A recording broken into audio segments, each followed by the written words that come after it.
Donald Trump's ignorance of everything about government, his ignorance about the FBI, his ignorance about the law, his ignorance about James Comey himself as a person.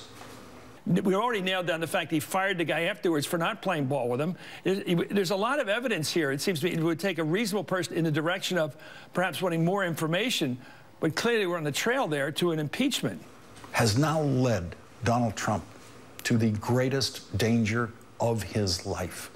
The only danger that he has ever faced that is greater than the bankruptcy of Atlantic City casinos. President Donald Trump now sits at the threshold of impeachment. I was in the Nixon administration, as you know, and I thought after watching the Clinton impeachment, I thought I'd never see another one. But I think we're in impeachment territory now for the first time. Are we going to see impeachment proceedings? Are we getting closer and closer to the possibility of yet another impeachment process? But people thought he could be dangerous. Right. People thought he was unqualified. They thought he was brash, lacked integrity, but they voted for him anyway. Yes. Does this mean it calls or it leads us to impeachment? We just had a Watergate prosecutor on who said we're headed to impeachment. Do you concur? John McCain said tonight that the Trump scandals have reached a Watergate size and scale. Watergate got President Nixon impeached. On the verge of impeachment, he resigned the presidency.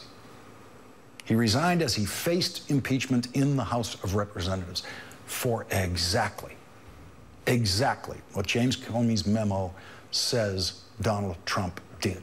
Obstruction of justice. He asked the FBI director to stop a federal criminal investigation into Michael Flynn. That is pure and simple a federal crime. That is obstruction of justice. And that is an impeachable offense. Obstruction of justice was the main charge against President Bill Clinton when he was impeached in 1998. President Richard Nixon faced the same accusation before he resigned in 1974. It's very significant. Now, is it actually an obstruction of justice? Is it an impeachable offense? I certainly don't know at this point. What criteria needs to be met in order to determine if the president's actions qualify as obstruction of justice? Basically, an impeachable offense is whatever a majority in Congress decides is an impeachable offense. And we are now starting to see Republicans start to crack or at minimum go silent.